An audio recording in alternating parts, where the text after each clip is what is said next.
everyone, and thank you for tuning in to Wowhead Weekly number 58. We have a ton to talk about today because BlizzCon was last week and they just dumped all sorts of information on us. But before we get into that, I would like to introduce my lovely co-host, Wowhead site manager, Perculia.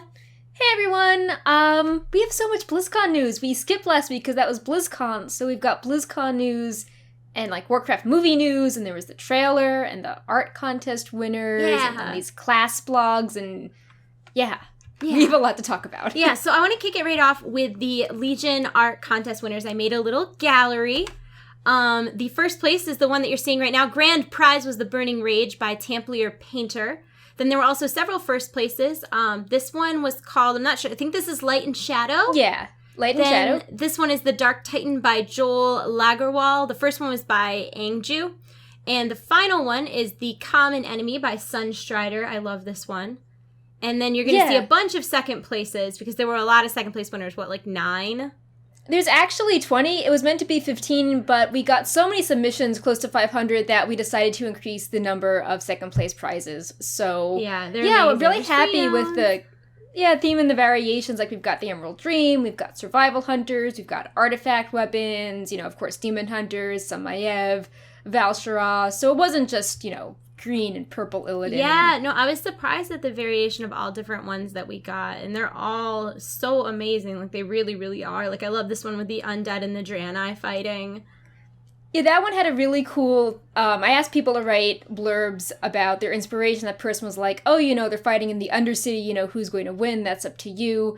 So, we have a post where everyone explained the inspiration and what they were most excited about in Legion. I thought that was really cool, and has links to their Deviant art and any other social media if you want to, support them or buy some art or contribute to their Patreon. Yeah, we had a nice variation of styles, too. Like, aside from the obvious, like, there's all different themes, but even the art styles, like, some are kind of dark and edgy, some are more, like, pretty and whimsical, some remind me of, like, even, like, children's book illustrations in a way. So I really appreciated seeing all of this, and the whole gallery is definitely worth checking out if you haven't already. And once again, this was our winner. This is The Burning Rage by Templier Painter, and it is amazing. So that was really fun. I hope that you guys will host another art contest because I'm selfish and I like to see everybody's art. Yeah, and as the first one we did, and we learned a lot, but I think that we got a really good response, and I want to do this for more events in the future. Do you know how many entries you got total? Wasn't it like 500? Yeah, it was around 500. That's crazy. There's some we're not sure if people submitted a stick figure as serious or as a joke, but 500, and we had a few. You had like a gallery of like 225 or something, though. So there were still a lot of really, really impressive ones. And there were some that I saw, like, I don't even know how you narrowed it down to, like, I think, would you say 25 or 28? The team working on that had a really hard choice to do. Yeah. I was more on, like, the, print out the posters and coordinate the posts, so I don't know how they did that. I was like, Perk, let me see all the entries so I can help you decide. I spend like an hour going through all the entries, and I'm like, well, good luck. Yeah. Have fun with that. Moving on, World of Warcraft subscribers are currently at 5.5 million, which is down 100,000 since Q2 of 2015. And Activision Blizzard will no longer be releasing sub numbers. And there's been a lot of, like, I don't want to say conspiracy, but there's been a lot of talk about what this means for World of Warcraft. And I guess, like, I'm going to go ahead and say my opinion. I think it's much less of a big deal than people are making it out to be. Like... Yeah, I was looking at Destiny, which has never released this information. Final Fantasy and right now the community that information. And like it's those communities, I'm sure there's lots of factors, but they seem very like healthy right now and excited about the game, and this seems to be just sort of like a point that's going to create drama no matter what, and it was meant for investors, but it just keeps getting blown up. And there are other numbers you can use to show the success of a game. Yeah. And I think Kotaku wrote this article being like, here are, 30 ways that Destiny skirts around this issue. So, yeah, I think they're sort of learning and looking around games around them and seeing what creates, more positive, less toxic communities, what's actually information that people would find useful versus, if you hate WoW, you're going to latch onto a number being higher or lower.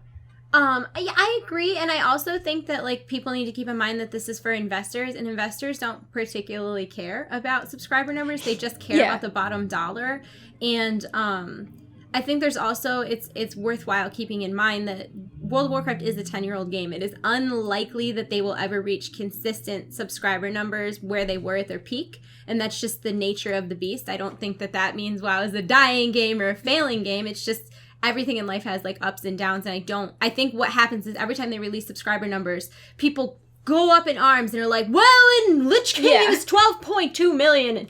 And it's just it's not helpful, and it's not even really relevant, to be honest. And it doesn't really show you all the profits. For example, Asia has a different payment model than the US, or the shop wasn't around in Wrath of the Lich King, both stuff. So, yeah. Also things like the gold token, like how do you report that correctly in the game? Oh, yeah.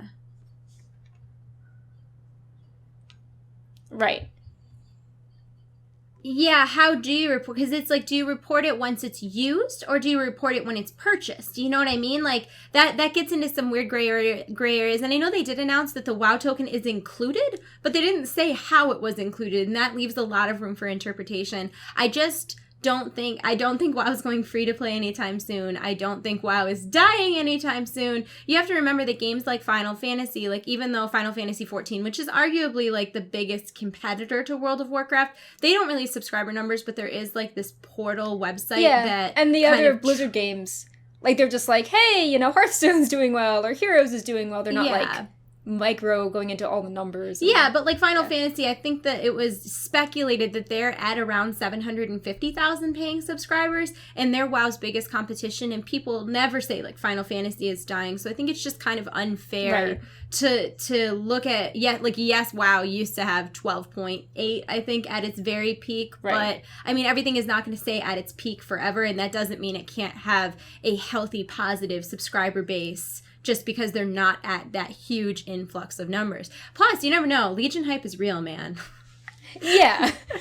Legion hype is real. And part of that is because of the Warcraft movie. Now, I'm going to talk about the Warcraft movie, and then I'm going to let Kurt pretty much talk about everything forever, because I'm just like, I finally got to announce this, and it was really exciting for me. Back in May of 2014, I actually got to go to Vancouver and tour the Warcraft movie set. I got to meet Duncan Jones. I got to meet Bill Westenhofer. I got to meet that is so cool. a lot of the cast. It was like one of the craziest, most memorable experiences of my life. I was not allowed to shoot video, so I have a bunch of audio interviews, and I'm waiting on Legendary. They had a photographer. The photographer was actually Rodine Jones, who is Duncan Jones' wife. Oh, wow. But she actually did all the photography over there, so we're just waiting to get the pictures back. But it was really insane and amazing, and it's been very hard for me to keep that a secret. It's been really hard for me to talk about the Warcraft movie at all. I know. Because you're so excited, but you can't say. Well, we walked into this warehouse, and I'm not kidding. They had probably 2,000 full sets of Alliance armor, of like Stormwind armor. And you hear all these people being like, CG, and I just want to be like, I saw it. Like, it's not CG. Like, yes, a lot of it is CG, but the things that they did were just so insane, and everybody was so incredibly excited to be a part of it. So, of course, I'm going to show you guys the Warcraft movie trailer. It debuted at BlizzCon 2015, so check it out.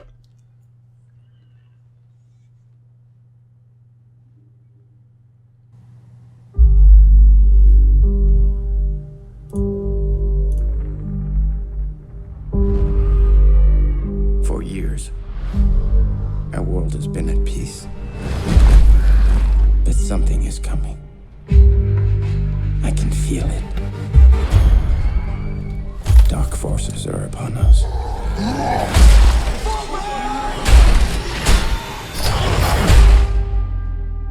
Find these beasts, or whatever they are. Our world is dying. There is nothing to go back to. If our people are to survive, we must make a home here. Whatever happens. Whatever happens. If we do not unite, our world will perish. This doesn't need to happen. There is one who may help us. For orcs, there is no other life but war. No, but with the humans' help, there could be. Why are you here? To save our people. Can we trust him? They're beasts. They should all be destroyed. Are you sure about that? We'll protect the kingdom. You and I. You You'd side with the humans against your own kind. This is suicide. We have no choice. We should attack with full force. Whatever you plan to do it now!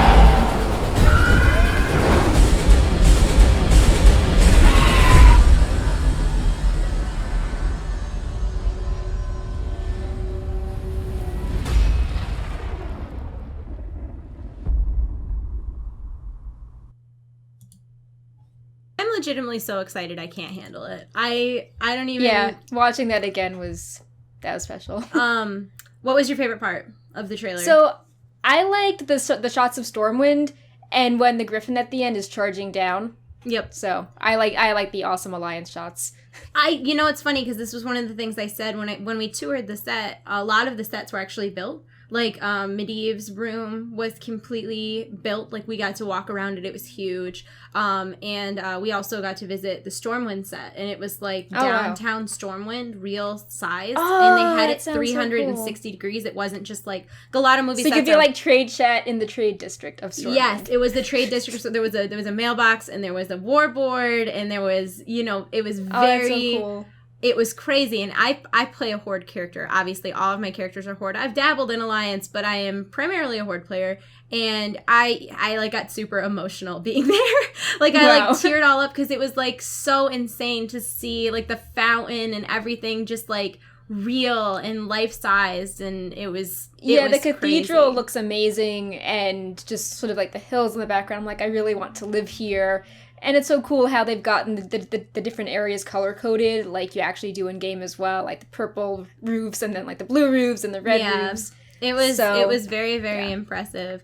My favorite part of the trailer is probably when he says, "They're beasts, and we must slaughter them all," and he's like, "Are you sure about that?" Like, I like the whole premise. When Garona shows up, that's good. Yeah, well, you know, and that was one of the things I was going to talk about is you and I went to the press conference at BlizzCon, and one of the things that they repeatedly, and it's funny because I remember saying this on stream and everybody corrected me, in the Warcraft movie continuity, Garona is half orc, half human. Yeah. In the game, she's half orc, half Draenei, and I was talking about the Warcraft movie maybe a month and a half ago on Wowhead Weekly, and I said Garona's half human, and everybody was up in arms. But the reason I had said that was because I was basing it on my tour from the Warcraft movie, and then I kind of had to back up because we didn't know that yet, and that was probably the closest I've come to spilling the beans. But I'm excited to see how they're going to incorporate that storyline in, because it makes a lot more sense in the Warcraft game that Garona is half Draenei because the orcs invaded or whatever, you know what I mean? The Draenei crash landed on the orcs planet. There was a lot of infighting. There was a lot of pillaging and whatnot. So it makes a lot of sense. It's very confusing to me how the orcs could be coming through the portal to Azeroth, but then they have a half orc, half human who is an adult. Yeah. How did that happen? thought that Paula Patton was really like passionate when she was talking about playing Garona at the press conference. Yes, she really was. She was, talking about how it's not just entertainment, but this was an actual challenge because she didn't really fit into any of the worlds. And that she was really scared when she was offered to play Garona, and she thought that the movie wasn't just simple entertainment, but it was a good representation of some current day issues, like, like you're like trying to passionately fight for something you believe in, or you're totally corrupted by power, and that has consequences. So she talked so much; it was awesome. The People were, overwhelming clapping at the end. theme that I got from the press conference from her is that the whole movie is about there's such a fine line between like good and evil. Like, very few people go out in the world with just terrible intentions. Like, most people are well-intentioned and they just make bad choices, or they're corrupt by power, or they're not seeing another point of view, and that's why they come across the way they do. And I think having a movie that's about war, that's told from both sides, where both sides have heroes, both sides have villains, both sides experience good, both sides experience evil, is going to be a real interesting viewpoint. That was another thing about the trailer. It wasn't like, oh, here is the clear villain now appearing. It was just these two sides, and they had really richly developed, environment and settings, and all the characters seemed pretty cool. And it's like, okay, they're just, it's this really unfortunate, stressful conflict they're in, but you couldn't get a sense that, like, oh, the Horde are the bad guys here, or, the alliance with the Griffin, you didn't really know who to root for in the trailer. When Well, you and saw even in the one attacking trailer, each other. we see infighting between the orcs and between the humans. Like, there's a point when you see the green fell orcs raiding a Frostwolf orc village. Like, you see, I mean, you really have to look close, and you'd have to know about Warcraft. But that happens. And then you also see the humans debating on whether the orcs are good or evil. And I think it's really going to be interesting because King Lane clearly falls in a orcs are bad, we need to kill the orcs, war on the orcs. But then you've got, like, Lothar, who is very much so, like, we should try to understand what they're going through. We should be empathetic. Maybe we can even help them. So it's going to be interesting to see the heroes and villains on each side. And it's funny because I just wonder who, as someone who plays a primary, like, I'm a Horde player, like, it's interesting to see how much I'm already sympathizing with the Alliance point of view of the whole situation. Like, obviously, Duratan just wants to save his people. His world is dying. He has nowhere to go. He just wants to go to Azeroth and find somewhere to farm and be peaceful and, like, not mess with anybody. But, you know, that's not really the way it's going down because they're being met with resistance. And then there, of course, are the corrupted Fel Orcs. It's just a very complex story, and I'm so excited to see how it goes down. This was also not really, people weren't really, like, focused on this, but they announced at BlizzCon in the trailer that it would be available in IMAX 3D, which I know that wasn't, we have to go see that. We didn't know that before, because that was one of the questions I asked when I was at my interview on the set was, will this be an IMAX movie? Will this be a 3D movie? And they didn't even confirm if it would be 3D, no less IMAX 3D, which means you're theoretically going to be able to see it in four formats, standard 3D, IMAX, and IMAX 3D. So I'm really, really excited about that too, because that means the whole scale of the production is just so massive and everything is going to be so detailed, and I'm beside myself. I'm beside In myself. addition to all the photos and audio you have, I took some pictures of the display by the press area, and there was some really cool new merchandising. That there was, statues of Durotan, and what I thought was the craziest one was an iPhone holder with Durotan on it. So there's some really fun pictures over on the Wowhead post where I summarized the press conference, and then had the pictures of, the armor and the iPhone case and the, scale down weapon models and all that good stuff. It was really, really awesome. And I do have a full audio interview but I do have all the audio from the press conference. I'm just, like I said, I'm waiting on Legendary to get me my photos and stuff, and then I'll kind of like have everything all at once. But the whole thing is very, very exciting, and I really can't wait for the movie, and I think it's been such a long time coming, and I'm so excited to see the production in its full value, because it just seems like there were no corners cut at all when it came to the actors, the script, the filming, Blizzard's involvement as well. I mean, Chris Metzen was right there for the whole process of writing the script. I just think it's really amazing. But moving on. Transition. Of course, BlizzCon was last weekend. Perk and I were there, and thank you to everybody who tuned in to the Wowhead BlizzCon party stream. We had like 2,000 people watching. It was a crazy fun time. Thank you so much to all of the guests. I would like to publicly apologize to Nobble. He was scheduled and he showed up, and I was just running around like a maniac. I got behind on time and he got completely overlooked. 100% my fault. I am so sorry, Nobble. My fault completely. I feel really bad about it. But we had a great time at the party. There was a whole giveaway. Claw machine. Yes. Yeah. Yes, there was a claw machine with the Blizzard plushies. We had a prize wheel with all sorts of things from like Jinx and Loot Crate and Blizzard there, and Heroes of the Storm codes. We had the, stream. We had these Funko Pops we gave away. We had our bars with our, like, Wowhead and Hearthstone and Overwatch themed names. Yeah. So we had a ton of stuff. It was our first time in such a big venue as well. So it was really, when we got there, like, oh my god, this is so overwhelming. Everyone can see the party, because we took out these huge spaces that every hotel room was looking down on. Yeah. But, it went really well for having a party first time at that, that large of a scale. So looking back, I'm like, wow, we did something really impressive. Next year we should just do it on one side. Yeah, maybe. How big was I didn't even go to the other side. How big the other side was exactly the same size. That's ridiculous. That's so many people, but thank you so much to everybody who came, and congratulations to everybody who won stuff. I'm sorry to the guy that I hit in the head with a loot crate. That happened and was an accident. But it was a really good time, and I just want to say thank you to everybody who watched the stream. On to actual BlizzCon news. Yep. Legion launches in the summer of 2016. Here's a graphic. Or not. There's no graphic. Wait, I can do this. Bam. Okay. Manual graphic. So awesome. So that's all the stuff you get. Right now, you can get a level 100 boost, and you will also get early Demon Hunter access at a unannounced date. And you also get the CE rewards, which include the Illidari Felstalker mount and the Nibbles pet, and they interact and have cute little hearts above their head. And what's really cool with the level 100 boost, which I did not realize until I got it, was that it comes with a level 3 garrison, which is already populated with a level 2 barracks, lumber mill, and either a storehouse or buildings that are for your profession. So that is a pretty nice perk. That's neat. Another thing worth noting is that they did say at the Q&A that if you want a physical collector's edition, but you also want that early access and those rewards now, what you can do is buy the digital collector's edition now so that you can get all your rewards now and your early access to Demon Hunter when that comes. And then when you get your physical copy, just ticket it and they will refund you for the digital collector's edition, which is really nice. So you will have to put up both of the monies out front, but you can get a refund on that, which I think is nice. And I'm going to flip it over to you to talk a little bit about the Legion panel, but the first thing I want to do is show off the Demon Hunter unique class mount.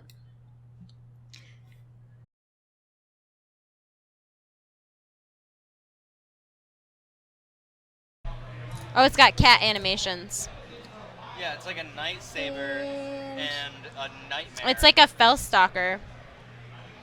It's like a Nightmare Felstalker. It's dead and alive somehow simultaneously. We're going over here. All right, Perk, you're good.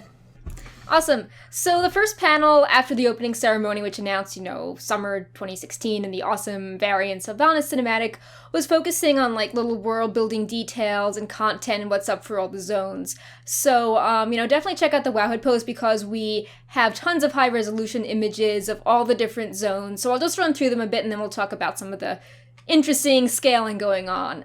So one of the zones is Valshara, which is a druid-themed zone, and there'll be new models for druids, and there'll also be a new sea lion and moonkin form, so super cool. And one of the Legion art contest winners was a Valshara. It was the purple, blue, and green one. So that zone's pretty cool. Stormheim is about the Rykul and introduces a new dragonflight, which are storm dragons. So if you liked Northrend lore and wondered what happened to the Rykul, now you have some more of the Rykul and the Valkyr. Azuna is a ravaged night elf zone. Shara has devastated it, and many inhabitants are cursed, and you'll find new Naga models there, new banshees, all sorts of twisted night elf lore. High Mountain is a zone that we've both mentioned we really like because it's very earthy and focused around the Tauren, and it's where the Hunter class hall is. They have moose, and it's very like warm and golden and autumnal, and new models for Tauren there, and there's harpies, so yeah, that is a cool zone that you don't really think of when you think Legion and Fellfire. Suramar, as mentioned at Gamescom, is a destroyed land with a city that used to be pristine through magic. The Nightwell powered it, and they're really addicted to the energy. They're now allied with the Legion, and that's really cool because it's another sort of subclass of Night Elf culture we haven't seen before. And as again, there are two raids, which we know of at launch, the Emerald Nightmare and the Palace of Suramar, and you'll face Cenarius, Xavius, and Blighted Dragon as some of the bosses in there. So yeah, do you want to talk a little bit about leveling being scaled? Because that totally blew my mind. I know. So this was a really interesting thing that we learned this year at BlizzCon, is that all leveling in Legion is going to be scaled. So it's not going to be linear. You don't go from this zone to that zone to this zone to that zone, and everybody takes the same path. You can go whatever path you want. And what it is that all of the quest lines will lead to that final area where everybody needs to be, which is really interesting for a lot of reasons. I mean, of course, there's the obvious. It's going to be more interesting to level alts. There'll likely be a lot less lag because you won't have the entire population of the server doing all of the same quests at the same time. And because everything is scaling like that, it also gives you a lot more incentive to do the ones that you couldn't do leveling up to 100. So, I mean, obviously there are so many quests in the world, even using Draenor as an example, but I didn't do all of the quests in Spires of Iraq. And I stopped doing quests when I got to certain levels. And because everything is scaling, it gives you a lot of incentive to go back at level what will be 110 and do those quests at a Plus, you can do it with your challenging- friends. Absolutely. Because you're not having, if someone's in a different zone than you can still go back and quest with them, even if you guys aren't Yeah. the same level, because it will scale to you, which is really interesting. We also know that there's going to be 10 dungeons at the launch, 5 of which will be scaling as you level up, and 5 of which will be for max level. And I'm interested to see how the scaling is going to work, because are you going to be in a group with everybody your own level, or will it scale to individual?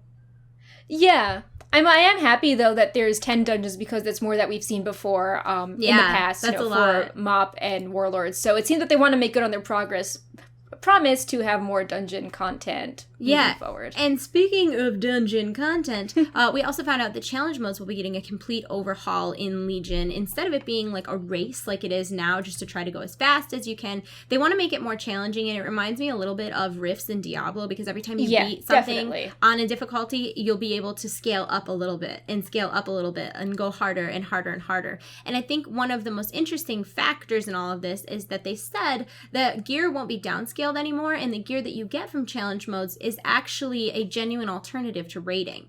So I think that is really, really interesting that they're changing them so drastically, because the fact that gear scaled and that your gear didn't matter in challenge modes was always that was the defining thing about challenge modes. And now we're seeing, like, not only does your gear matter, but you can get this like really sick raid equivalent gear. Yeah, right now out the of challenge 5-man content. rewards are very meh. Like, They're all vanity. It's very bizarre that Yeah. you have this really Yeah. high skill. Like, challenge modes are hard. Challenge modes are not Yeah. easy. And you get vanity rewards for them, and that seems very odd to me. That Or you get like the random 660 or 680 item, and that's like, okay, Yeah, this which is LFR quality item. Yeah, I don't want this. Exactly. It's very bizarre, the rewards that you get for doing such challenging content that really is a test of skill. Yeah, there's and also nothing else. issues when you scale it down, because, some classes are just better when they're scaled down to certain levels. So that's just, you've certain, and there's just like certain classes that you see a lot more frequently in compositions for speed runs, and then people feel that they can't go along on a certain class. Even if, they could do gold find, people are like, oh, well, the world first people take this composition, so my preferred spec is bad. So hopefully this way will make it better. And another fun Diablo thing I wanted to mention, I've noticed a ton of Diablo parallels, but there's random buffs, and like the mobs can do different things, which totally reminds me of Diablo, like so-and-so of the X modifier, like of the Decimator. So much of what's going on in Legion, it's like they took the best parts and the things that people loved so much about Diablo and just incorporated them in a really organic way into World of Warcraft. Like, I think we're going to talk about this in a little while, but Transmog is a perfect example. Yeah. Like, it's the joke, like, they were like, oh, there wasn't much Diablo, but hey, like, all the Diablo stuff was World of Warcraft Legion. Yeah, and it's really like with the challenge modes being more Rift, and then you see the scaling zones, and, that also gives us hope that maybe in a future patch, everything will be scaled. Because, like, how much content would that bring us? I mean, there are so many quests in the world I haven't done. Time walking. Yeah, like just time walking everything. Everything time walked. So I'm really excited to see what they do from here with all of this new infrastructure that they're essentially adding with Legion.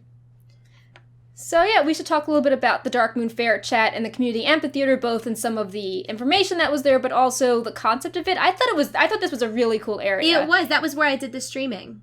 That was like in the back portion. And it's funny because you can see in my stream, like everyone, you see people like walking by, and like some of my guildies like made appearances. Like being ridiculous, but I took some pictures of like the arch was beautiful. Like it was so much like in game. Like they really amped up the community area, so it wasn't just, oh hey, you can say hi to community here, but they really tried to theme all these activities around, the actual Darkmoon Fair amusement park. So, like, the banners were what you'd see for the Darkmoon Fair in games. So they had this really cute Adopt-A-Plushie area where Nessingwary's like, oh, we're, stealing these plushies. And Data's like, no, we're giving them nice homes. And there's the capsule toy area. I've got some behind me. There was, face painting. There was a Slaughtered Calf Inn for Diablo, which I think had a bar. And then they had this area in the center where there were various community talks, which were more casual and more, small, intimate discussions with fans and the developers. It wasn't this big polished thing with PowerPoints, but there was a lot of good information there. Yeah, they also had, oh man, what's his name? Oh, I can't think of his name. But remember the community member that they featured that did the metal crafting that made replicas? Puzzlehead. Puzzlehead. They had Puzzlehead's mailbox like in the community area at the Dark Moon Fair. I put Pepe on that. He bowed. Yeah. I thought that was really, really That's very neat clever. that they brought that out and that they brought him out for that. There was just a lot of really. It just seemed like that was a very cool area. It was almost like a mini like carnival or something like inside. I would love if that was open the day before BlizzCon so people could just hang out there and chill and like, buy stuff and just celebrate and not have to worry about running the panels. Yeah, it was really cool. I think my favorite part about it though was when you went over to the plushie adoption booth. They had this little glass enclosure just like you would see at like a pet store with like shredded paper and all of the plushies inside. And they had the little Zerg pup and they had like paper shoved up in his mouth so it looked like he was eating the it was there were so many cute. little details that was really well done there. Yeah, it was really, really well done. Do you want to talk about a couple of the things from that and then move right on to the systems panel? Yeah, sure. So, as we mentioned before, is the location for several casual WoW chats, which you couldn't see on the virtual ticket. And it was iffy if you could film it, so we did a lot of, transcribing. And some of the cool facts were that rogues can pickpocket each other in the class hall. Marksmanship Hunter artifact questline is related to Illyria's story. And we got some clarification on Warlord's talents because one panel was all about class-specific Q&A, and Warlords has more spec-specific talents. More talents are about damage and throughput, so they're more interesting. There's also meant to be more variation, like you can pick between an active talent and a passive talent and a proc talent, depending on how good you think you are at the spec, how complex you want to make it. They talked a lot about class changes, which were teased later in the class blog, so we won't get into all the changes, but there are things like, Innervate is a new balance druid utility, Killing Spree is a talent, and they had a fun story about, they didn't know what to do with Killing Spree, so they had a coworker go into an LFR and use, Killing Spree on cooldown, and he got kicked very quickly from the group, so they're like, okay, we have to make some tweaks to this, but they didn't want to just totally remove it because it could be fun.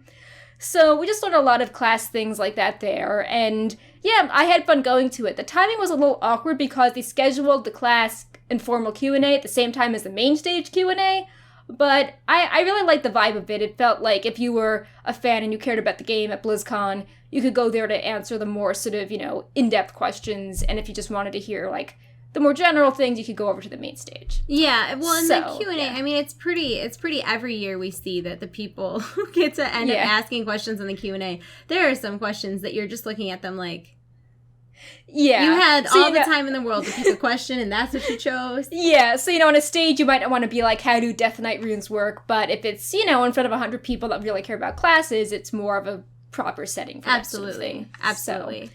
So yeah, we could talk about the systems panel some more now. Sure. I'll flip it over to you, and when you get to Transmog, I'm putting it back on both of us. Okay. That's fine. So at the systems panel, they covered a lot of artifact weapon details. They used this Warlock Affliction weapon as an example of how it was tied to the Karazhan crypts, and they gave some examples of how artifacts have really powerful abilities and ranks on them. So they talked about traits and relics and all that stuff, which I think we'll get to in the artifact guide section. They talked about class halls and how they have interesting things like druid-only portals and a warrior sparring arena and a hunter-only flight network. And what I thought was very cool is that we finally heard some profession information after, Warlords did not really have a ton of profession stuff and Gamescom didn't touch on it, but we learned that there are shared gathering nodes, and they were very sad about druids swooping in and taking nodes, so awesome. That they're going to be star quality recipes, which are more difficult to get, which let you craft better versions of recipes, They removed major glyphs, but scribes are getting other things you can make, like a scroll you can use that makes you more powerful against a boss for a week, so that seemed to be a good trade-off. They have a proper collection UI, so it's going to be like mounts and pets, so you can be like, oh, I've got 100 of these recipes, and I need 50 more, so that's meant to encourage you to, go out in the world and actually collect things. And there's a new material called Obliteratum, which is a type of dust that increases the power of your crafted items. So that's pretty cool because crafted items did not get a lot of love in Warlords of Draenor, and they sort of were in a weird place, so that should help. And also, you can cook bacon. So people were very excited about that. That's so important. Bacon. It was the most popular thing, I think, at the entire convention for Wowhead. Bacon on social media. Bacon strips. Yes, bacon exists. And one more item thing that's not transmog related. They talked a little bit about world drops, and a big thing about Legion is about sort of being surprised by items you can get. For example, an item from challenge modes could be a few, many item levels higher than normal, but a small chance, similar to the Mythic Dungeons changes that are coming. And along those lines, there are going to be these world drop items, and instead of being sort of mediocre epics, they're going to be legendary with these really cool effects on them. Diablo! So, yeah, exactly. More Diablo. And we're up to your cool stuff you want to talk Transmog 2.0. Yeah. I'm so excited about this. I really am. So Transmog is going to be account-wide. And I believe, if I understand this correctly, they're actually going to be giving you every quest reward from every quest, whether you took it or not. Which is like... That's good. I've missed things. Like, you don't understand. Like, okay, so there was this item. I ended up going back and getting it on my mage. But it was, you could get it in... What's the really spiky place in Burning Crusade? Where Blade's Edge? Yes. So in Blade's Edge Mountains, there was a quest you could do. It was like 7 quests deep, and you had to be a clothy, and you could get this crown that was like 3 little dots floating around. Okay, so I discovered this, and I had to have it. Went on my priest, I want to say, or warlock, I don't remember. And I had already done the quest. So there's no way I could get this item because this was like a unique item that you could only get through this, and it was very upsetting. So I am so excited because there's so many quests that I didn't, like on my first character, Transmog wasn't even a thing. Like, you just removing all the stuff. Like, the possibilities. I'm so excited. They also talked about being able to save outfits so that you could hotkey them. Like, I will no longer have my rotation on my bars. I will just have hotkeyed Transmog. Town, raid, one spec, other spec. Oh, so exciting. They also talked about hidden shoulder pads. Finally. Which is really nice, particularly as a female panda, because the selfie camera is broken with shoulder pads. They don't go back. They just stay forward, so it kind of like severs your arm. It's gross. Now, they also talked about transmogable weapon enchants, which we sort of have now, but I think it's going to be much more expanded upon. Tabards, shirts. They didn't talk about dye, but I would love to explore the possibility. The tabard is dye. good because people are like, can we have a tabard collection so these don't take up space in my bags? Yeah. So that's really good they incorporated that in because even that in the shirts, like, I have all these Brawlers Guild shirts, and I'm like, I can't hold on to all these shirts. Like, I'm selling them back. Sorry, I'm selling guys. them back. I actually really want a shirt. I believe it's from the Brawlers Guild. It's like this deep red, and it's like the only one in the game that's this specific I think color. It's the Bear and the Maiden Fair shirt. Yeah, it's hard to get. I know it's hard to get, and I saw it on the black market. I think right now you can only get it in the black market auction. Oh, no, it's the Sawbones shirt. Is that what from it is? It's from old Scholomance. It's like long sleeve and red. It looks really good with Bloodfang. Yeah. Okay. So anyways, can't find it. Can't get it from Scholomance. You have to get it through the black market auction house. The last time I saw it, it was like 7,000 gold just for a shirt. It was really upsetting.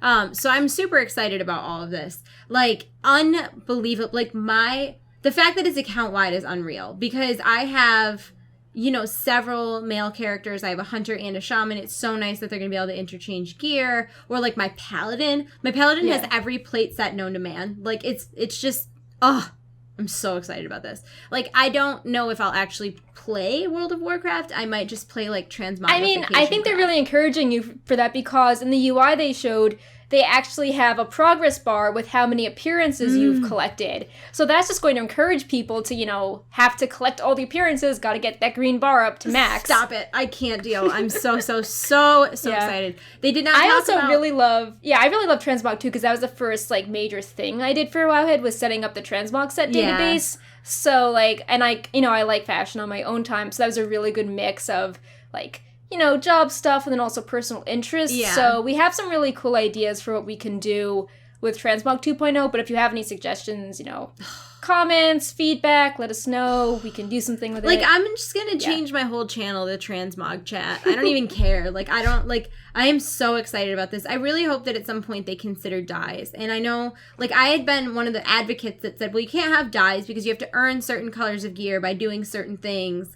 But currently LFR gear isn't the same gear Right. set anyways, and like It could be a totally different color. It's not like, Yeah, gonna die like- to be mythic. It could be like a fourth variation. I agree. So I would love for them to explore that in the future, just because some pieces like aesthetically look really cool and similar, but then they're not the same colors. But if you could, even if they just made a very simple, like you could turn everything black, white, red, Yeah, or no, blue. there's this one user, I think he runs Warcraft Mounts Nio, who will leave comments on Transmog pages saying, hey, there's a black variation in the data that's not used anywhere. And it's like, oh, that'd be really cool if it was Yes, there.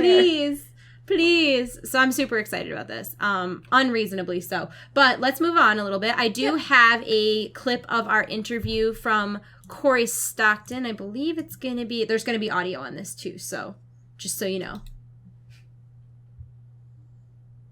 Oh, God. Okay, last question. We've heard a lot of stuff that's kind of Diablo-inspired coming into WoW, but we've heard nothing about the Transmog system.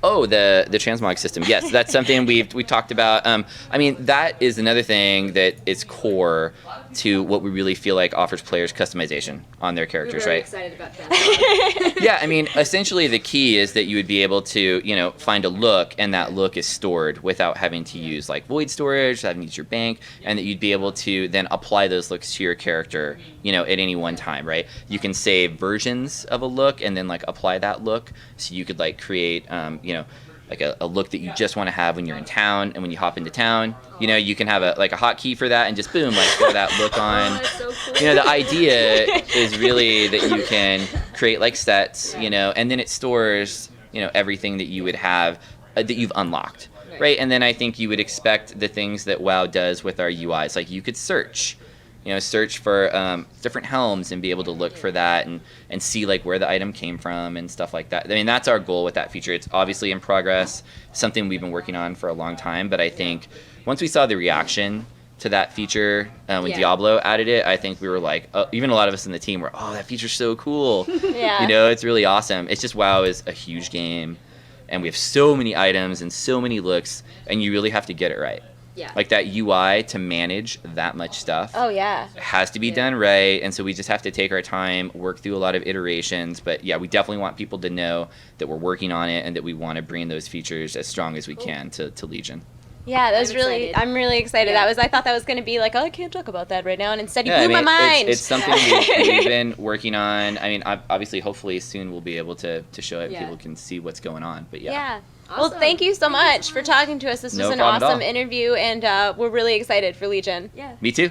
Can't wait. Thank you so much. you. So that was a clip of our interview with Chris Robinson, which is funny. We just got done talking about Transmog, and I didn't even realize how perfectly those things lined up. But he is the one who blew our minds a little bit about Transmog. And do you want to talk about some of the other stuff he talked about, Perk? Ah, yes, you mean Corey Stockton, right? Yeah. Oh, Okay, yeah. Chris Robinson's right after. My bad. Yeah, so some of the cool things that he talked about were item scaling, how that's a huge new tech that you'll experience throughout the game, which means that an item isn't stuck at being item level 700. It can have a chance to be like 800. I mean, don't quote me on those numbers, but there's always going to be a chance that the item could be way better. So again, similar to Diablo, there's just a lot of item variation out there in the world. And the idea is that it's not just limited to one type of content. So, like a quest reward could have that similar spike, which is similar to how in Warlords, a quest item could be epic versus rare, but they're really expanding on that concept.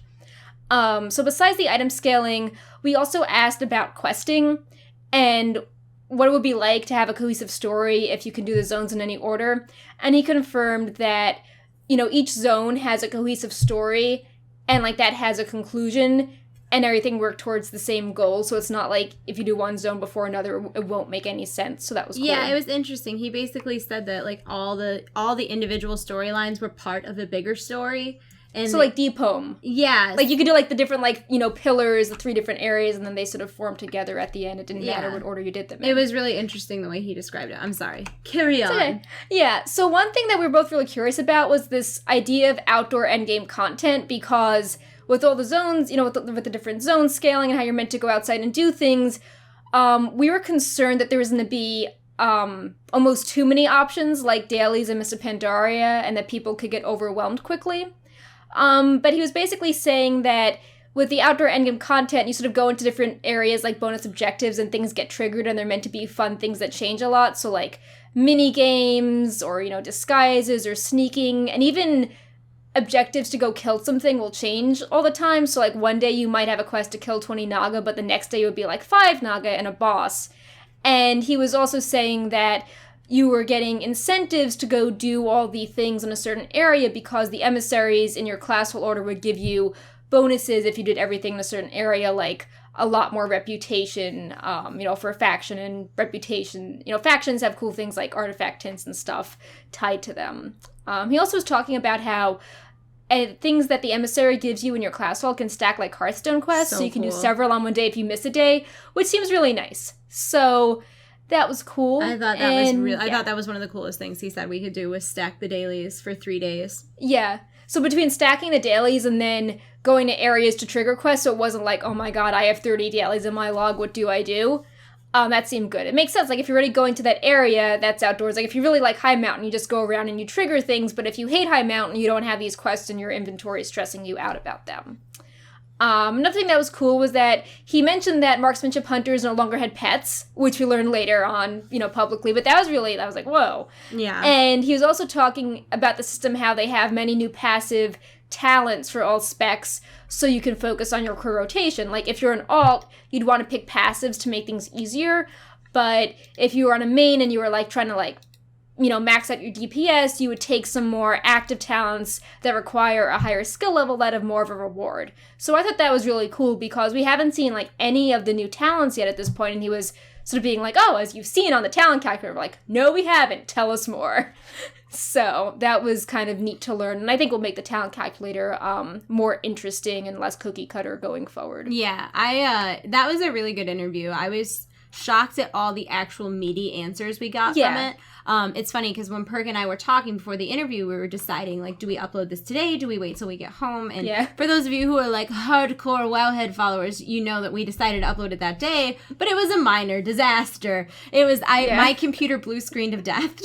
So I borrowed my friend's computer to upload it. I didn't know how to use this editing software, so when I uploaded it, it was dark. It wasn't framed properly. It only had one audio channel. So it still got a lot of hits. And it still got a bunch of views. So thank you, everybody who was patient until I got home to upload a good version of it. It was so funny because it was like, okay, this is so meaty, we have to upload it. And then it was like everything that could go wrong did go wrong. But thank you so much to my friend James, who helped me out quite significantly, because without him, we wouldn't have gotten that up at all. So I appreciate that. Yeah. Did you want to cover anything else before I move on to the clip of Chris Robinson? The real Chris Robinson. This is so cool. Yeah. Yeah. Chris Robinson's interview was really great, too. He is the art director for World of Warcraft, so he had a lot of interesting things to say. Check it out. For the Demon Hunters, we took a look at what we did with Death Knight and wanted to say, let's use that as sort of our base. Like, if, that's the bare minimum level of epic kind of customization and specific, like, really custom feel that we want to give to this new Demon Hunter.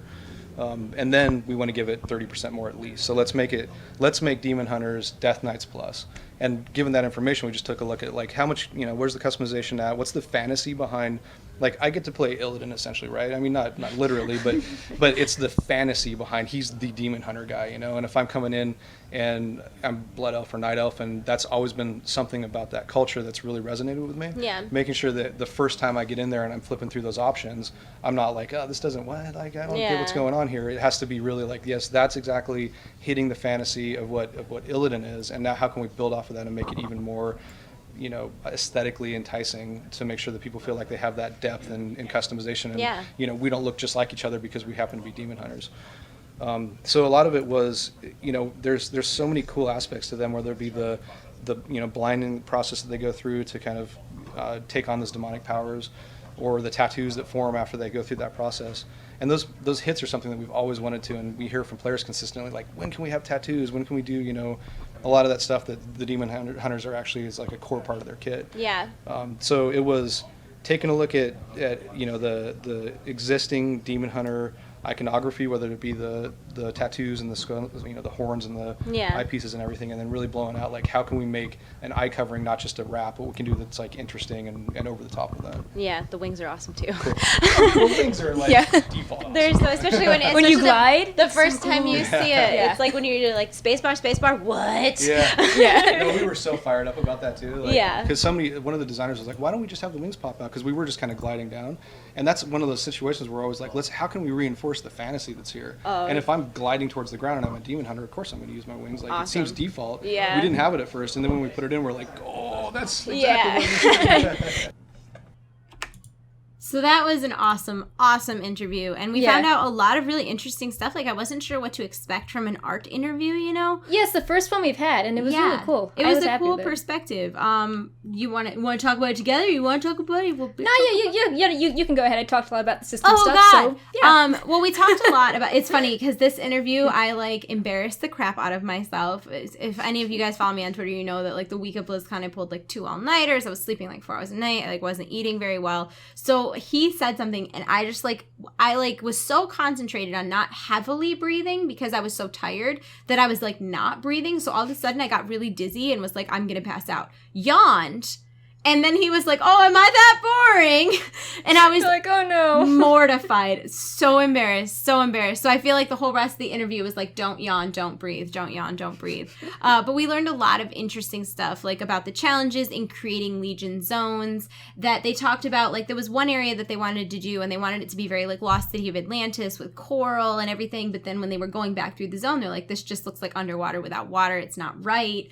And he said that a lot of the zones were really a compilation of everybody's ideas as opposed to just like one person having this grand scheme and then everybody they also like look at real life examples of things. So for example, they were talking about the Broken Isles was based on islands in Greece, which I thought was neat. So, even though these zones look really fantastical, they're like people were actually looking up types of trees and bushes and architecture and sunlight. Which is interesting too, because we see a lot of that in Overwatch as well. Like everything in Overwatch is based on a real place. So it's almost like this art style that Blizzard is taking recently that's just, in my opinion, very, very interesting. They also talked about the inspiration for everything that was specific to classes, like class halls and artifact weapons. And what I thought was really interesting is that they talked specifically about if an artifact weapon didn't have something tied to lore in game. Like for instance, like enhancement shamans are obviously getting Doomhammer.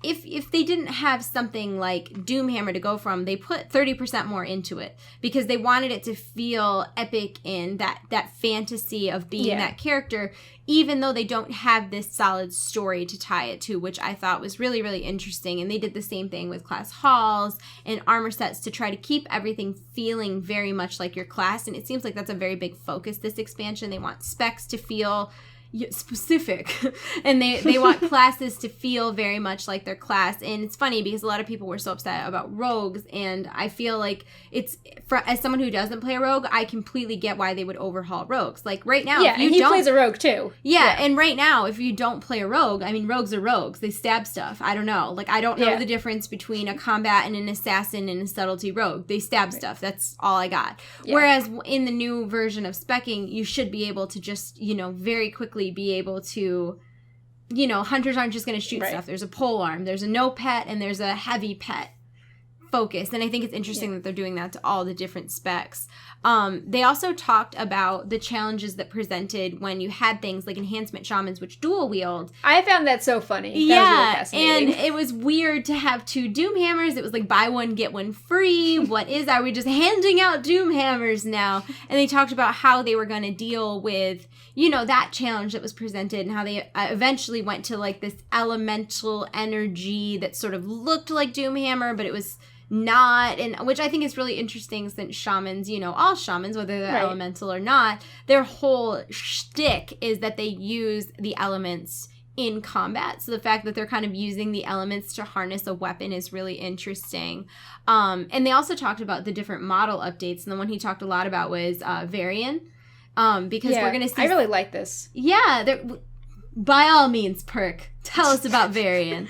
So, as you've seen in the cinematic, it's Varian and Sylvanas, and he looks more, rugged, worn out and introspective, and his armor is dented. And they were talking about, we asked, like, hey, how do you determine how you update a model for a really famous NPC? And, like, where do you start? Like, what do you think? How do you change their hair and their armor? Like, what's going on?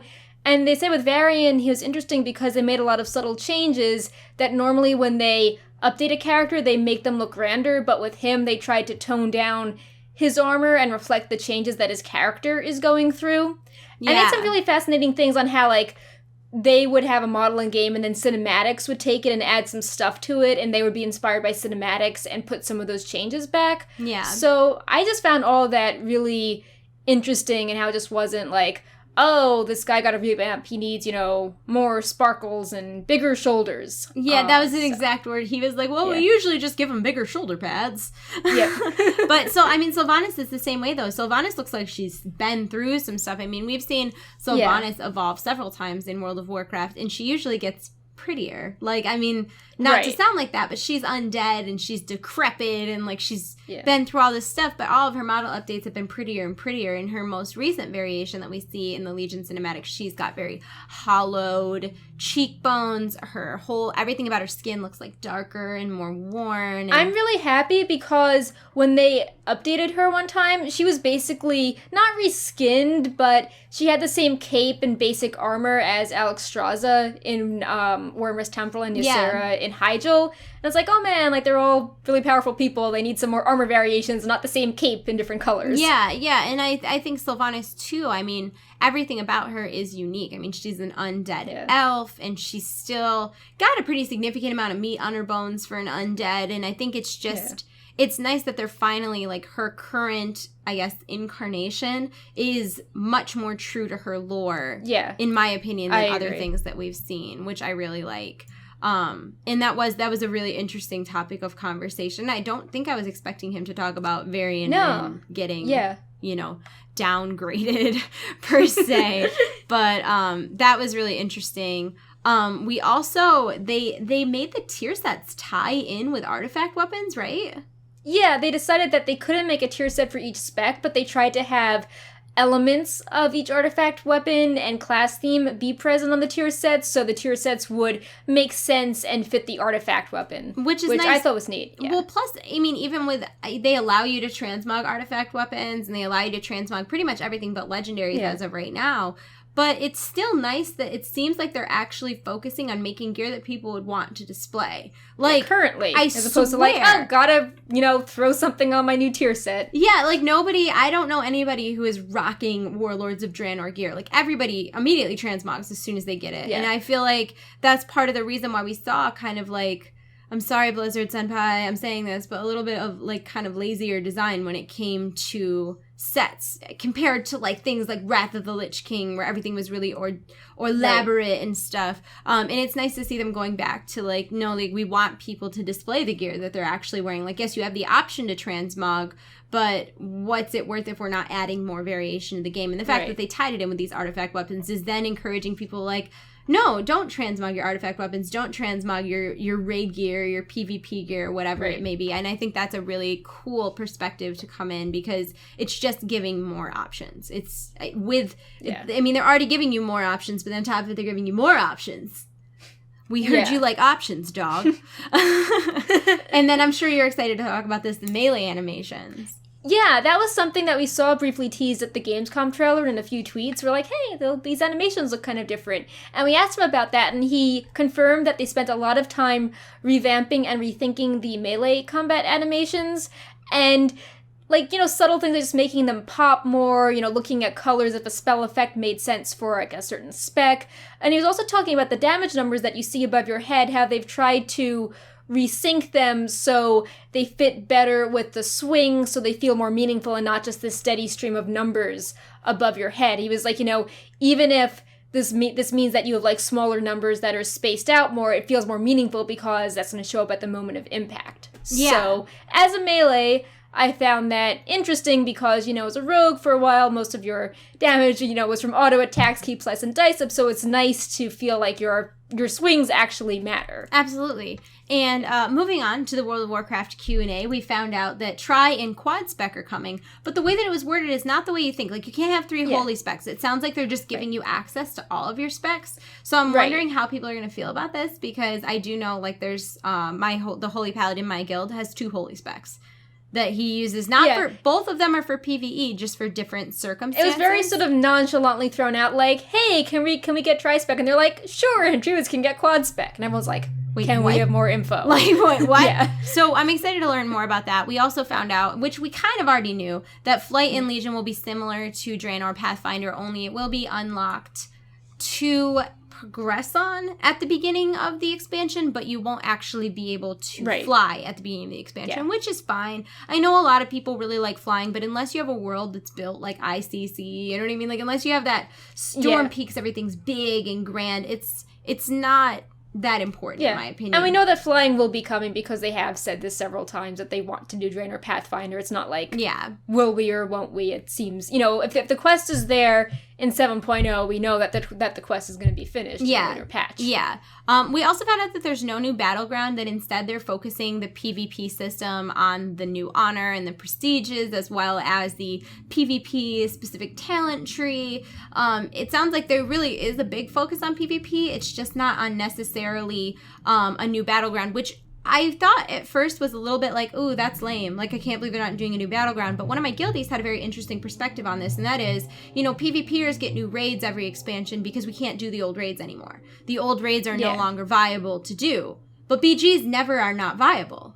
Right, and the meta keeps changing, like what talents are popular at a certain time, what's nerfed, what's buffed. So that's like an interesting perspective, and you never know, maybe they will patch in one sometime. Like, that would be a really interesting, in like a meaty patch, in 7.1 or 7.2 to get a new battleground. People would lose their minds. So I wouldn't try not to fret. I think it's good that they're focusing on, trying to keep PvP. It's really interesting. I think they want more people to actually PvP because, we run these charts for like the weekly events, and for battlegrounds, it's like 1% of people have done this. And it's like, that's not very good participation. I think the fact that they're going to be balancing classes separately for PvE and PvP too is going to be really helpful, because right now there are just some classes that can be full PvP gear or full PvE gear, full PvE spec, and still walk in and smush faces. And the fact that they're intentionally separating it, I think, is really good.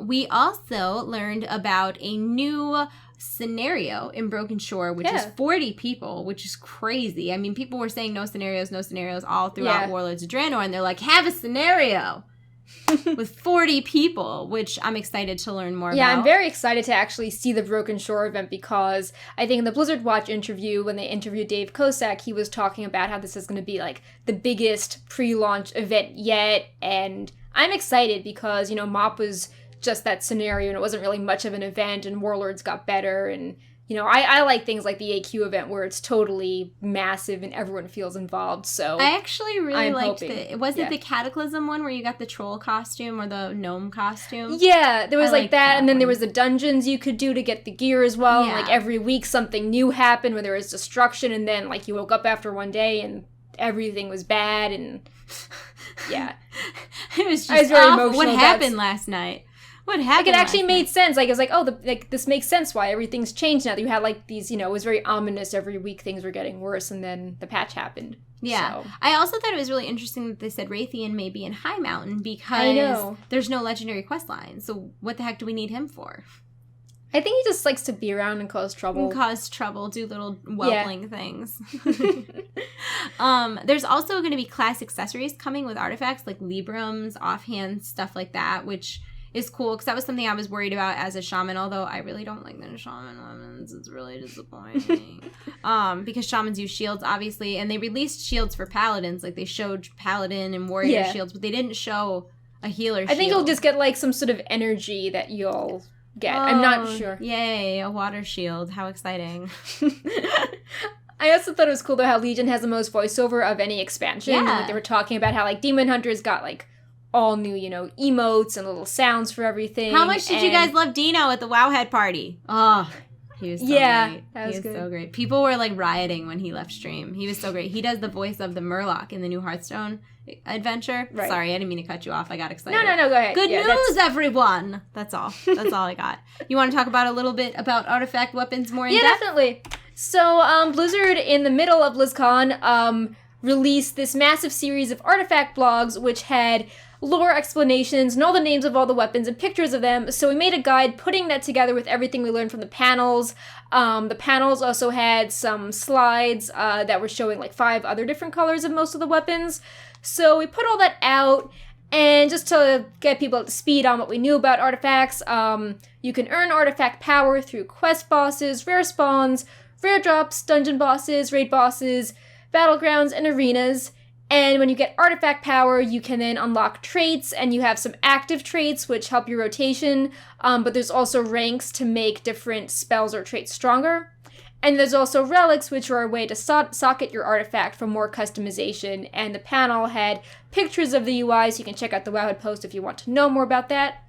They also, in various panels, talked about it being easy to catch up if you're an alt, and before, it was at Gamescom, it was kind of unclear if you could do that, but they're like, oh, you can't get 100% instantly, but you can get most of the way there on your alt pretty easily, especially if you're like farther behind. And they talked about how to get the master version of your artifact, which is kind of like a master skin in Heroes of the Storm.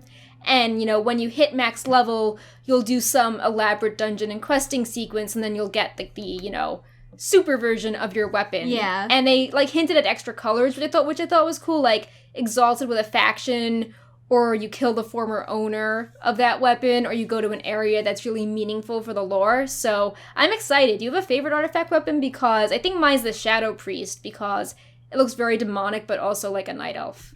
I'm going to be honest. I looked at the shaman ones. It was extremely disappointing for me. And I haven't really looked a lot at other ones. I'm in this really debacle right now where I don't know what to do. Because I feel like resto shamans don't have a lot of significant changes. They're just going to be able to use like 2 water totems at a time, which people are freaking out about. But like, my rotation in general is not going to be significantly changed. I might use chain heal a little less, but that has more to do with my set bonus. Right. Whatever. I don't know. I'm just, as a resto shaman, I'm depressed. I thought it was a little weird how you had the Scepter of Ashara, because that is an actual weapon in the Well of Eternity, which is a night elf, weapon. So I'm just curious how it all fits together. No love for resto shamans. So I'm not really sure what I'm going to do. I actually toyed with the idea of playing my boomkin again, because I really like the boomkin changes quite a lot. It doesn't focus on the UI bar. Yeah, I used to main a boomkin until they added the solar lunar jazz. Yeah. Not a fan at all. Like, I guess a lot of specs and classes have to manage 2 resources, but it was never something that I really liked. I like mastering a rotation, not, I don't know, whatever. I know my limitations as a human being, and like, I was never going to be a good boomkin. So I switched classes, and so like now I'm kind of thinking about maybe going back to my boomkin, plus I could be a female Tauren and maybe someday get moose antlers. I don't know. I haven't decided. But I guess I don't theoretically have a favorite artifact weapon, because I haven't looked at all of them, because I was really mad when I saw the shaman one. Yeah, also the timing of it was weird, because I was setting up Sarah live vlogging the World, Legion World panel, and then I was running up to the press panel. People were like, there are artifact weapon blogs. Someone's going, what? Everything is happening at once. This is the first year I've really felt like BlizzCon needed to be 3 days. It had to be, yeah. Like, this year was crazy. Like, our press conference for the Warcraft movie was during the Legion Systems panel. Yeah, and then the Q&A was the same time as the class Q&A. It was just really hard. Like, you just really needed, if you did anything for a fan site, you needed like 4 people there at all times, because there was just no way you could keep up on everything. It was really difficult. Oh, I'm yawning. Oh, I'm so rude. Okay. Oh, I'm sorry. Oh my god, I'm boring you. I don't know. Yeah, Do you want to talk about Demon Hunter demos? Because that was something awesome for you. I did the Demon Hunter demo. It was a lot of fun. I've got a video up on my channel if you would like to see it. Please don't threaten to kill me. I would appreciate that. You know what happened is I was they let like 6 people stream the demos, and I was like one of the first people to actually upload mine to YouTube. And it's weird because there were all these rumors going around that were like, you weren't supposed to do that, but Blizzard didn't tell me not to, so I don't know where people were getting that information from, because I think everyone has uploaded it now. Lord knows I follow NDAs, okay? Like, I don't break NDAs. My life is an NDA. So I uploaded mine, and because it was the only one up for about 24 or 48 hours, it just got all of the traffic, which was not my intention by any means, and people were just really angry that I existed. Like, as soon as we sat down, I was like, how do you double jump? And I wasn't like, I don't know, I just said it, and then people never let that go. Like, even though I figured it out on my own in like 5 seconds, people just didn't let it go that it came out of my mouth. It was just, people were so angry. But it was a really awesome starting zone experience. I thought it was pretty short. It was only about 55 minutes, first quest to last quest. Granted, I wasn't reading all of the quests because I didn't know how long it would take, and I wanted to make sure I got the whole thing in the time of the stream. But the quest felt really interactive. There was these pop-ups that popped up that were really reminiscent of like Warcraft 3, where like Illidan would be talking to you, or there was like the evil queen, or Kane was another guy that you talked to a lot, and I thought that was really cool. It felt a lot more interactive. The Fell Saber mount, which I showed you guys earlier, was really cool, and I know a lot of people were like, it's just a reskin, it's a reskeleton, but it is not a reskin. It's definitely a skin over a skeleton, but it's not a reskin, and you guys need to give it up because it's based on the Night Elf mount, because Night Elves are demon hunters. Like, it makes sense. Like, the lore and the logic is there, and it's very cool. It's a very cool mount. Although one of the things I said during the stream was that the novelty of this is going to wear off so quickly when everybody is using it. The area was super cool, too, because it was very much designed with a demon hunter in mind. There were places that you had to double jump or you had to glide in order to get to those places. There were also treasures that were hidden that you had to use your spectral sight to get them, and spectral sight was something I was not using enough. And it's funny because when you watch back a stream, it's very easy to point out, like, why didn't you do this or why didn't you do that? Like, but being there was, like, complete and total chaos. Like, I don't play a melee character, number one. All my characters are either casters or healers. And we were in this, like, glass box. Perk confirm. Glass box. In the middle of the convention. It was so loud, and then people were coming up and, like, banging on the glass behind us. Like, it wasn't... I think they made a sign being like, do not disturb the streamer, with some like cute Blizzard like battle pet looking sound. But there was like no one there like making sure that didn't happen. Right. So it's just like a very weird environment to be in, and you're right. If I was sitting at home, I would probably have played a lot differently. But people were. It's still good feedback. Like, you were someone that's not a melee, and if it I'm sure with the quest text they wanted people to like intuitively pick up on like know what to do. Yeah. So it wasn't clear that you were meant to like use spectral sight. Like, for example, there was this ability that was in my like spell book, but it wasn't on my bar, and I'm like, oh, what's this ability? I don't know I have it. Why isn't it on my bar? Yeah, well, they showed you a couple of the abilities you were going to get, like, because I did the same thing. I saw an ability that was in my spellbook that wasn't in my bar, and I was just, like I said, everything I was doing was very quick and very chaotic, so I didn't, like, fully read it. I just skimmed, and I put it on my bars, and it wasn't available to use until level 99. They were just showing you that it was there, but it wasn't grayed out in a typical way. Like, I don't know. It was just it was a weird experience, but thank you so much to Blizzard for letting me do it, because it was a lot of fun, and I only died one time, and it was my own fault, which was great. Like, I didn't get killed by any mobs. I literally, like, got tripped up on a rock and, like, stood and fell lava. It happened. I swam in the lava. Like, it's fine. It's happened to all of us once or twice in our lives. So it was really interesting. I think my favorite thing ever was, like, the movement of Demon Hunters is so fun, because you can, like, jump, double jump, glide. Yeah, I think my favorite was glide. Charge. Yeah. Because it has the wings, and the first time I'm like, oh my god, like, I have wings. Yeah. And they're so cool. Like, they're just fun surprises like that. Yeah, and I don't, like I said, I don't play a melee or anything, and I feel like I picked up, like, the jump, double jump, glide, charge, and you can, like, move in the middle of the air. Like, you can change directions and charge the other way. And as someone who, like I said, I don't play a melee, I felt like I picked up on it pretty quickly. And I didn't think the zone was, like, particularly challenging. Apparently, I ran through the whole zone without wearing boots. I don't know. I don't know what happened. Oh, no. Whatever, I didn't have boots. But if you're interested in seeing that video, it's on my channel. I also have videos of the character customization for female Night Elves and female Blood Elves. I will have the male Night Elves today and the male Blood Elves tomorrow. And then also on my Facebook, there is a video of the mount, if you would like to see the customizations are so cool. Yeah, like, the first thing I did was that I tried to, like, make Perk as a demon hunter, but then I scanned through the other options, like, oh my god, because it's like Death Knights, but amped up. Yeah. Like, you have the additional hair colors and skin tones, but the skin tones have, like, spikes coming out of their forehead and scales. Yeah, and the faces change too if you change skin colors, because some of the skin is like scaly or decrepit. Exactly. So like the same face looks totally different with a different skin color. Like the variation is insane. Like it's really crazy. And then you have like the blindfolds, which are all new, which is really impressive because, you know, in Burning Crusade you just had that one blindfold option, but they found a way to, you know, get like 6 or 7 different blindfolds that made sense and fit the lore of the game from the simple black strip. And then you had all the different tattoos, like they were like green and pink and purple. And then the horns, and if you're like, this is too out there for me, there is just an option that's your glowy eyes or without horns. Yeah, you theoretically could pick one with kind of normal skin, normal hair, no horns, no veil, and you could be like an undercover demon hunter, like no one would know. Exactly. So that was really interesting. I love the options, and I was super happy that they kept all the existing options over and over, or was that just me? No, I did sometimes, but I had like a very limited amount of time. So like I hit random, like okay, I have to make perk. I hit random a bunch of times just to see, like, and it's crazy. Like, that was one of the things I included on my customization video, is at the beginning and the end, I just clicked random a lot so you could see all the different things. And it was really crazy to see, especially the female night elves, because they had skins varying from, like, almost, like, literally charcoal gray to, like, a pinkish white. So when you saw, just even if you had the exact same variation and just changed skin color, it looked like a 100% different character.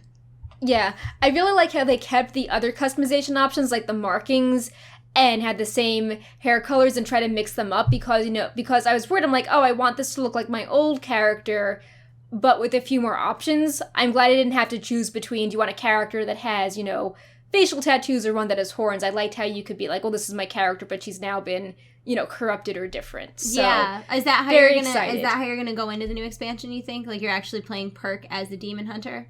I might do that. I still need to see the abilities more and like what all is account-wide with transmog and toys and stuff like that. Because I have some items that like really mean a lot on perk, and I don't want to. You should be able to have all of your transmog and stuff though, because they're both leather wearers. Oh yeah, no, I just meant stuff like, you know, like here's a random like silly trinket I got in my guild's, you know, first kill of whatever that was meaningful, that type of thing. Yeah, I understand, but anyway, I have to see. I was happier. I was happier than I thought I would be. I was very impressed. I thought it was going to be like Rogues 2.0 and like not very interesting, and I thought there were a lot of options and there was a lot of interest to the characters. And then I think last up-ish, we have so much to talk about today. We're going to go over the class changes, but very, very briefly. Yeah. So you want to start with Death Knights and then we'll kind of go back and forth? Yeah, let's go back and forth. Okay. So Blizzard made the series of class blogs, which we can talk about afterwards, but I was very impressed by this because normally you just sort of get this data dump of abilities and you go on and play it, but they actually try to explain like the class fantasy right after BlizzCon, and they were doing these like every 6 hours right after BlizzCon. So it was intense. So we'll touch upon some of the important things. So with Death Knights, the main thing is that they are reworking the rune system. So there's no more different types of runes. There's just 6 runes, no like 2 blood, 2 unholy. Yeah. And out of the 3 classes, Frost is staying most the same, and Unholy has the most changes because they want the fantasy of controlling corpses and doing a lot with diseases. Yeah, and then Druids, of course, got the updated Moonkin and aquatic forms, which what I really liked about them, and I don't have a picture here, but I think there's pictures on Wowhead, is that they stayed very true to Moonkins and the like sea lion forms. Like they don't, it's not like the last time they did like the orca whale and it was completely different, or when they did the travel form and all of a sudden they were an elk. Like these are very, very similar, just high res of what you think of when you think of Druid aquatic form or Druid Moonkin form, which is nice. They also have affinity talents that give them the benefits of other roles, so it'll be easier to like quest as a resto, or you know what I mean, like you'll be able to use your forms a little bit more and be more druidic per se. Balanced druids, like I said earlier, have been reworked so their gameplay isn't just staring at that bar which goes back and forth. I hated that so much. The Eclipse bar has been replaced with an Astral Power resource, so they will have 2 resources, but it's like when they first incorporated the star and moon thing, you could control it going back and forth, and then it just was a timer, and I don't know, I'm just really glad that they did that. Yeah. So on to hunters. The specs have a lot more differentiation. So Beast Mastery is the classic pet spec, while Survival is the melee hunter, and Marksmanship is petless. And people were curious about that, and they said that actually a lot with current data, Lone Wolf was a really popular talent that was picked, so a lot of people were choosing not to use their pet currently. And really exciting announcement. Today, Alex Afraziabi, who is the creative director for WoW, tweeted a picture, and gnome hunters are coming in Legion. Yeah, and if you look at the character selection screen, they have a robo chicken pet. So I don't know if that was just something silly for show or if that's for real, but that'd be really awesome if gnomes had It'd be very gnome-like. It would be so cool. I would believe that. And I mean, like, can we tame mechanical looking things? Like, that would be so cool. Oh yeah. I didn't so even that think of that was a big hunter news. Oh, this is a really big topic. No change in mages. Yeah, I mean, they said that, like, out of all the classes, mages were in pretty good shape with that. Do you want to do monks? Well, that was the example I used, too, when I was talking to someone about rogues, is, like, when you think of a mage, it's very easy. Like, you can look at a mage and be like, that's a frost mage, that's a fire mage, that's an arcane mage, because their spells and rotations were so different, but not with rogues. Anyways, mages, monks. Fist weaving has been taken completely out. It's gone. It's difficult to support two different play styles in one spec, and the gameplay should be focused on ranged healing, which a lot of monks are very upset about. Chi is gone from Brewmaster and Mistweaver monks, and Storm, Earth, and Fire are the focuses of the specs now. So, like mages, you should be very easily able to identify what spec a monk is. So for paladins, Holy Paladins were different than Protection and Retribution Paladins because they were, like, very much, plate and armored into the combat, but Holy Paladins were, like, sort of healers kind of being passively away, so they changed the Holy Mastery to heal players that are closer to you, so that encourages you to be the fantasy of being close to your allies in combat and, like, less fragile than other healers. For Ret Paladins, they refocused the core abilities, so there were less ranged attacks, and Protection and Holy Paladins had Holy Power removed. And they thought for Protection Paladins, this led to more interesting interactions where some abilities would be now have cooldowns as opposed to, only using them if you only had certain amounts of holy power. So. As far as Priest goes, and I feel like Priest was one that we kind of knew a little more about going into because of Gamescom. Shadow Priest will now have Insanity as a resource. And they have a temporary void form and no holy spells. Can you explain the old gods thing? Because I don't understand it. Oh, yeah. So they wanted to have each... they're like, priests are totally different, and we want to delve into what gives priests their magic. And they decided that Shadow Priest would get their magic from old gods and, like, the insanity you see with Yogg-Saron. Oh, alright. So, and, like, when you're in void form, you can speak, like, a certain in language of the almost. old gods. That's really neat. Okay. Yeah. Holy Priest will also have more pure healing spells with, like, miracles and holy words, so they'll be much more, like, priesty, I guess. Discipline Priest will have less absorbs, and it's more about damage and healing through atonement. And we already talked about Shadow Priest. All right, so moving on to rogues. Oh, this is why you wanted to switch back and forth. I got it. So the biggest change is that combat is now gone because that's a really bland, like, what is combat? Like, everything is combat. So now there are outlaw rogues, and they have abilities like pistol shot, and they have some pirate themes, but they also have some themes like a swashbuckler. So that is a very dramatic change, but, combat didn't have much of a fantasy.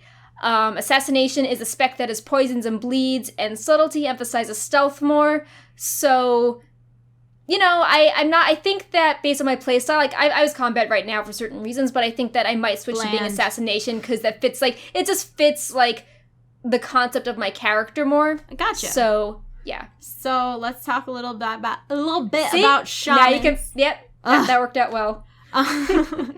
So the Lightning Shield, Maelstrom Weapon, and Mana have been replaced with a new resource called Maelstrom for Enhancement and Elemental Shamans. There should be less confusion between buffs and resources. There's also been totem improvements, which will allow you to summon the same types of totems together. The elements shouldn't be tied to individual totems, as you are a shaman that controls the elements, not totems that control the elements. Shock has been removed for Elemental, which is a little weird for me because that was a really key part of Elemental Shaman's rotations. Like, they had the Lightning Shield, and then when it got to a certain number of charges, then you would shock people. And no, the shock cooldown was removed. Yeah, that makes a lot more sense. I'm Yeah. sorry, I completely missed the cooldown. I'm like, I didn't read this. I don't understand. So there's no cooldown on like Flame Shock or Earth Shock anymore for Elemental Shamans, which is interesting, and I'm curious to see how it will affect their rotation.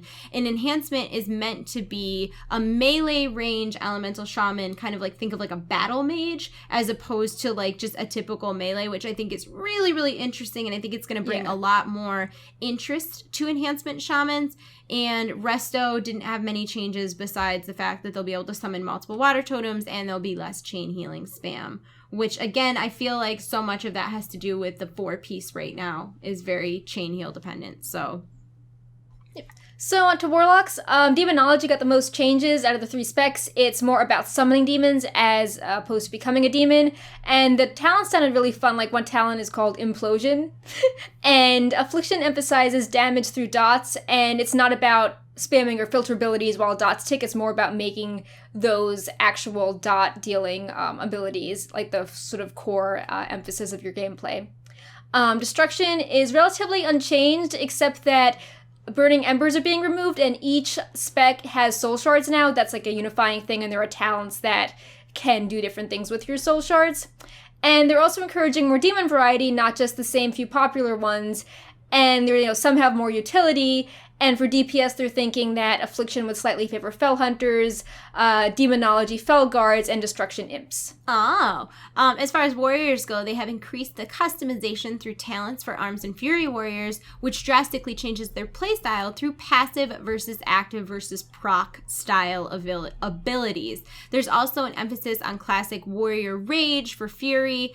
Shield block versus shield barrier was kind of a trap for players, so shield barrier has been replaced with Ignore Pain, which is a new ability that massively reduces damage taken, and then there's like a cap based on your maximum health. And it also functions as your primary defensive rage spending ability, which leaves you with a lot more distinctive tools as a warrior. So, we know we rushed through that pretty quickly because this show is really long, but a few quick things on some tools we made to help you with this. Wowhead has custom tooltips, so even though the data isn't here yet and you can't, log on and play Legion, we have tooltips that you can use if you're writing a blog or want to, ask a dev a question about an ability, so that was a cool project we did this week. And we've also relaunched the Blue Tweet tracker at wowhead.com/bluetweets, and before, in 2014, we followed all these different Twitter accounts, and each developer had a specialty, the pet guy. You'd follow the pet guy if you want to hear about pets. But now everything's on Warcraft devs, so we added these class and role buttons at the top so you can filter the tweets. And we've also been putting them in all the class blogs, but if you want to, get up-to-minute updates on what people are tweeting, you can just be like, monk icon and healer, and oh look, here's all the Mistweaver stuff. So yeah, again, also we'll have class change guides coming, which compile all the spell info, artifact weapons, class hall. It's kind of like the Warlords ones we did, which are really popular, so those are almost done. And yeah, just curious, these were really different from Blizzard. What do you think of them? Just sort of letting you preview all this stuff before you can play. It feels like it was a lot of work for them to do this. Yeah, I was really surprised, and it makes me feel like we're a lot closer to beta than I initially thought before the before the convention, because I was the first one that was like, there's no way, right. We have no information, there's no way. But obviously there is a lot more done behind the scenes that has been kept under wraps. So this just makes me really anticipate the beta a lot. more so the release of the game. I'm actually one of those people who I will sit and I'll play on the beta for a little while, but like I don't want to ruin it. I don't want to ruin that feeling of, you know, I have to ruin it like for work. I'm just I know. Yeah. Somewhere in my contract I think it says I have to ruin it for work too, but I'm doing the minimum just so you know. But other than all the things we talked about, of course, if you missed anything from BlizzCon, Wowhead has tons of coverage. If you go to wowhead.com/BlizzCon, it has like a list of everything that you can click with all news and panels and stuff like that. I also have a video that's kind of like a TLDR version of everything at BlizzCon on my channel, and I'll have class videos coming in the next week or so. As far as things unrelated to BlizzCon that are coming soon, 6.2.3 is now, it says it's the live version or the release. The PTR. It's like the polishy version. Yeah, it's like the polished version. So it should be coming pretty soon. Plus, we have the end of the PvP season. Blog came out right before BlizzCon. This will be the Cataclysm Time Walking and the Valor Point patch. Also, the Moose patch. I don't know why you didn't put that in there, but it's the Moose patch 2 perk. Gosh. Also, WoW's 11th anniversary starts on Monday. We're not really sure what that means for the game. Maybe the Molten Core Terran Mill thing will return. Maybe not. Maybe we'll get a pet. Maybe not. Maybe we'll just get one of those packages that's like, here's 10% XP. Thanks for playing. Come again. Yep. Also, the Battle Pet bonus event starts Wednesday. It started Wednesday. It started. Yeah. It started Wednesday and it goes through Monday, which is, of course, experience gained by pets is up 200% from normal. And if you win 5 PvP pet battles, you get a level 25 battle stone. Last but not least, a bunch of new merchandise was released today on Jinx, and Wowhead has a code going on right now. You use code Wowhead, you get free shipping, which is nice. Let me show you. Hold on, I gotta take my earbud out to show you. But this is the new Horde hoodie. It's got that looks so cool print in the hood, and it's got like these cool shoulder details. The logo on the back is really neat. There's a patch on this side, and then on the back it's got the Horde symbol, and it's kind of embedded in, and it's waffle material. And then I also happen to have the Alliance one, which has the same, it's kind of like, you can't really see it, but it's like embossed inside of there. The whole thing is lined with that waffle material, and then the sweatshirt is over top. It's got like the cool shoulder detail, and then the patch. The whole thing looks kind of like punk and raw and like industrial sort of, compared to like some of their other more polished hoodies. So I really like it. Thank you so much, Jinx, for giving me these early. I appreciate it. I got it when I was signing stuff at the Jinx booth at BlizzCon. I'm sorry, Perk. I don't know if you knew about this Alliance hoodie, but it's not yours. It's okay. It's a men's large. It would Jinx be enormous on you. Jinx did a lot of, they were one of our awesome sponsors for the Wowhead party, and it went really well. So stay tuned. We might be doing more stuff with them besides the monthly codes. So so these hoodies, I believe, are available now, I think, as of today, jinx.com. Yeah. And if you use code Wowhead, you'll get free shipping. They also have, like, a new set of lounge pants. They've got a bunch of new t-shirts out.